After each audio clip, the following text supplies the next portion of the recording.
Howdy folks, I'm Delicate Dorcas Copper, dutifully doling out delicious dandelions. I remember. And here are more delicious dandelions for us to dole out. We're either very large butterflies or these are very small dandelions. I don't really know which one it is, but let's get started on that. Alright folks, and our first letter is titled, Am I a jerk for refusing to eat/feed my kids my mom's cooking? And folks, if you are eating something right now, this might not be the episode for you to watch. So my mom constantly tries to push her food on me, my husband, and my kids. I physically get sick just looking at her food. My husband has tried it before and says it doesn't taste great. When it comes to my kids, they will eat it, but I genuinely don't want them to. My mom stopped by yesterday and dropped off 2 containers of spaghetti and told me that it's for the kids this Mother's Day so that I don't have to worry about cooking. I gave it back to them and told her that we won't be eating that and she should give it to someone who would. She told me that I'm very rude and very ungrateful. I told her that I'm not trying to be ungrateful, but I genuinely don't want all that food to go to waste and I'm just being honest. I said that I grew up watching her cook and anytime I even think about taking a bite, I picture her licking the spoon every time she has a chance. I picture her picking up the food and slurping it off her fingers, sticking dirty fingers in the food. She also has 2 cats that she lets crawl around on the counters or over the food while she's cooking. It's just unappetizing. Am I the jerk for telling the truth? I wasn't trying to be mean, but I just don't like her giving me food all the time just for it to be wasted. All right, folks, what do you think? No, not the jerk. OP mentions in the comments that she has had this conversation with her mom before. So I feel like it was the first time saying things that might not have been the most tactful way. But it sounds like the mom is a boundary stomper who does not take no for an answer. And when someone gets to that point, you have to be more blunt and direct because they're not getting subtlety. Yeah, I think that's the issue here is that she's not picking up the subtlety.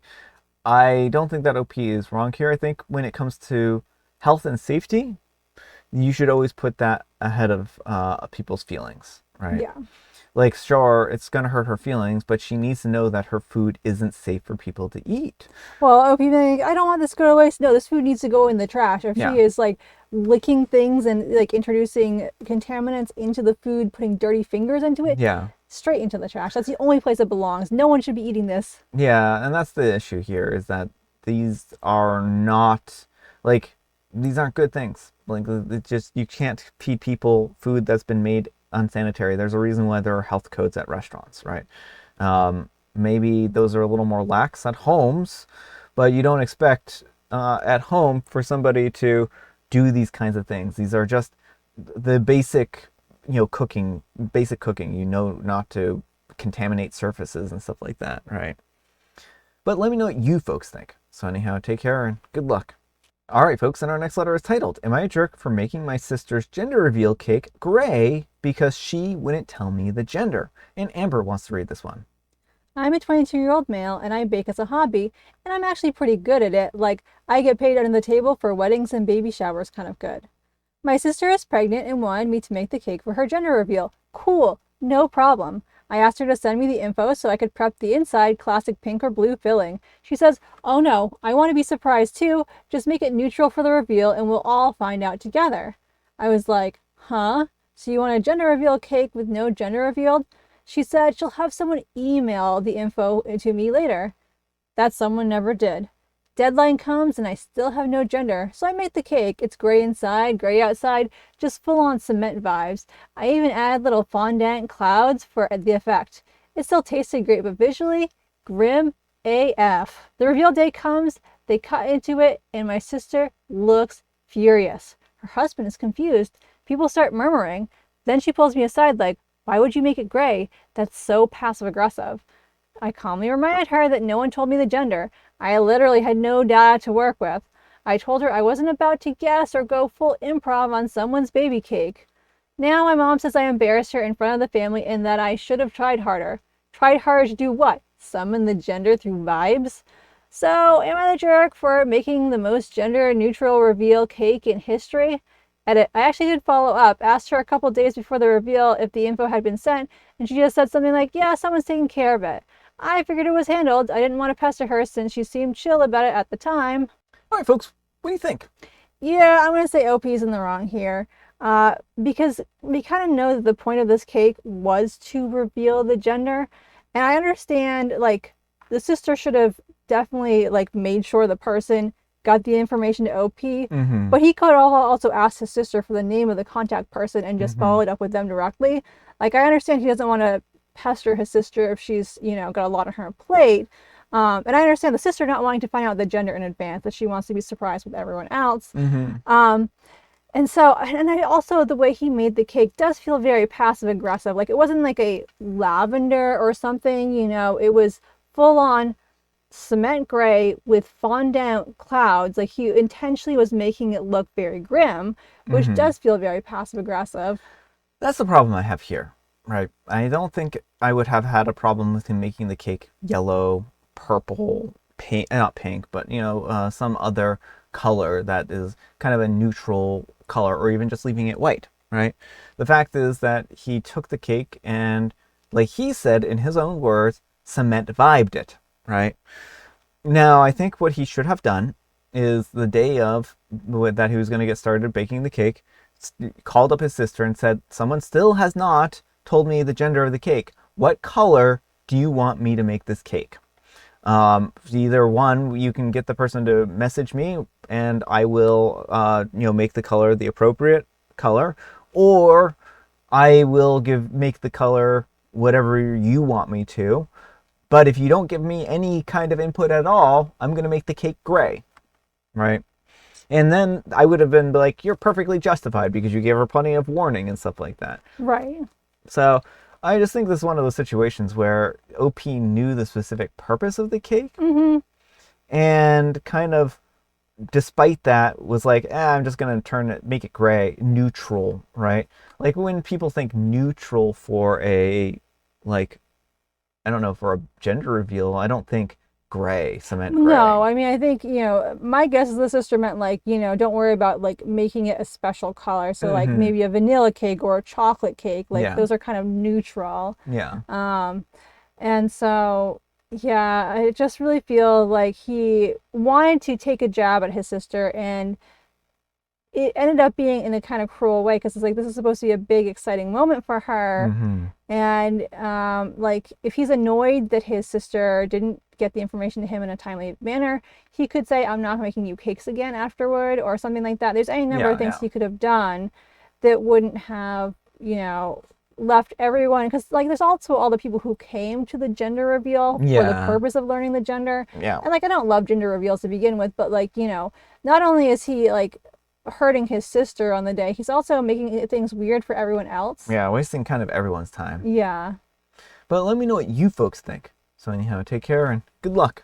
Alright folks, and our next letter is titled, "Today I messed up by bringing homemade brownies to work and my colleagues thought that they were special brownies."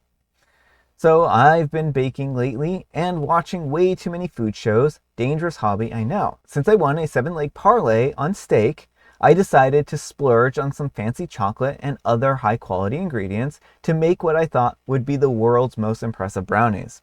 The recipe called for this special dark chocolate that has a really intense, almost bitter taste that I personally love. I spent hours making these things perfect. Fudgy center, crackly top, the whole deal. I brought them into work and put them in the break room with a little help yourself note, and I went about my day feeling like a domestic god. About an hour later, I started noticing people whispering and looking in my direction. Then my manager pulled me aside into a conference room looking super concerned. Turns out everyone thought that I had brought in special brownies because 1, they tasted weird and intense, just fancy chocolate. 2, one guy claimed that he felt different after eating 3, probably just a sugar rush.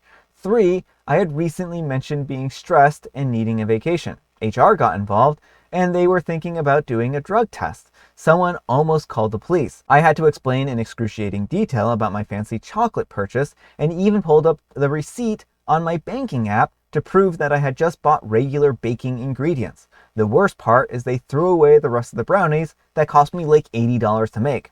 Oh, all right, folks, what do you think of this one? I mean, I think the workplace definitely overreacted here. If they were concerned about having other people consume the brownies, they could have just, like, sent them home with OP. Yeah. But I think the whole reaction is a bit over the top. Yeah. Like, And I'm also concerned that none of the coworkers went to OP directly. Like, I'm wondering what kind of office environment this is, where everyone's just like standing there whispering, going to the boss. Like, you know, again, like I understand people being concerned they might be drugged, like that's a legitimate concern, but like do they none of them have good working relationships? And like then OP like showed the receipt proving that they just bought expensive ingredients and they're still like, yeah, we're gonna throw this $80 worth of baked goods in the trash. Well, and that's another problem here, is I really think that they should have just returned those back to OP. Anyone who didn't want a brownie could have declined and not ate a brownie, right? Mm-hmm. And the fact of the matter is that this one person was like, I think I feel a little off after eating 3 brownies. I'm pretty sure the point of those types of brownies aren't for you to feel a little off after eating 3. I'm Yeah. pretty sure that if you ate 3 special brownies, you would probably feel the impact of that pretty heavily, right? Right. Well, and I mean, with all the sugar and carbs, like you can feel a little off after eating 3 regular brownies just because that's like a lot for your body taken at once. Yeah. So I think that these people just show a fundamental lack of trust in OP, and Mm-hmm. OP was trying to do something good and nice, and it just kind of goes to show that no good deed goes unpunished, right? I mean, they even got the police involved. They Well, could they're have, almost going to, yeah. or almost getting the police involved. They could have drug tested the brownies if they really wanted to, right? Like, if they were this concerned about it. But I mean, again, like OP knows from now on not to waste good ingredients on these people. They should actually ask the workplace to compensate them for their food since they threw it out. I think that would be right. I mean, I know that it's unlikely that the company is actually going to reimburse them, but I think that it wouldn't be unfounded for OP to say, you threw away my food, I would like to be compensated for it. But let me know what you folks think. So anyhow, take care and good luck. All right, folks, and our next letter is titled, Am I a Jerk for Walking Out of Dinner When My Boyfriend's Family Insisted That I Eat Meat After 4 years of being vegetarian? I'm a 24-year-old female, and I've been a vegetarian for about 4 years now. It started off as an ethical choice, but honestly, it's just become part of who I am. My boyfriend, a 26-year-old male of 2 years, knows this and has always been super respectful of my choice, even though he's a meat eater. Last weekend, his parents invited us over for dinner. They're nice people, but kind of traditional, and have always made little comments about my rabbit food diet. Usually I just laugh it off. Well, when we arrive, his mom proudly announces that she made her famous beef stew. I politely said that I would just eat the sides, but she insisted that there were barely any meat chunks and that I could just eat around them. I reminded her that I'm a vegetarian and that I don't eat anything with meat broth either. That's when she got snippy and said, I spent hours making this special meal, so you're being ridiculous. It's just a little beef broth, it won't kill you. I was getting uncomfortable, but then my boyfriend's dad chimed in with, this generation is so entitled with their special diets. In my day, we ate what was put in front of us and said thank you. I was just about to awkwardly eat some bread when my boyfriend said nothing to defend me. So I stood up and I said, I respect your home, but I also respect my own choices. I think that I'll grab something on my way home. And then I walked out. My boyfriend followed me and was mad, said that I embarrassed him, and that I should have just eaten the stew this one time to keep the peace. His mom has been blowing up my phone saying that I ruined dinner and that I made her feel like a terrible host. I feel bad about the awkwardness, but also think that they should have respected my dietary choices. Like they knew that I was a vegetarian for years. Am I the jerk for walking out? All right, folks, what do you think? No, not the jerk and dump boyfriend yesterday. The way he didn't stand up for you and was like, you should have just eaten meat to keep the peace. This is your body, your ethical beliefs, and you are entitled to have them. And the fact that these people do not respect them and are trying to force you to do something that you are not comfortable with, they want to violate your bodily autonomy. That is not okay. You should not have to violate your own bodily autonomy to keep the peace. And so they are all terrible, terrible jerks, and you'd be better off without them. So I think that there's a huge red flag here with the boyfriend being like, one time, you just need to do it this one time, right? To keep the peace. Because what happens next time? It's just going to be another one time. Well, I mean, you did it last time. You can do it this time, Well, right? that's what they want to do. They want to wear OP down. They don't like that she's a vegetarian, and they want to mold her to eat meat when she's in their presence. Yeah. But even if it only was this one time, you still should not have to violate your Oh yeah. your ethical beliefs and your bodily autonomy even once. Well, and that's it, right? And it's like OP, should be able to peacefully enjoy whatever food they want to Hmm. without having the parents force some other food on them or force some other diet on them. And the fact that they're like, well, you can eat around it. Again, like they've known this for 4 years. Hmm. This isn't a Or for two surprise, years. or for 2 years. This isn't a surprise. This isn't something that just randomly popped up.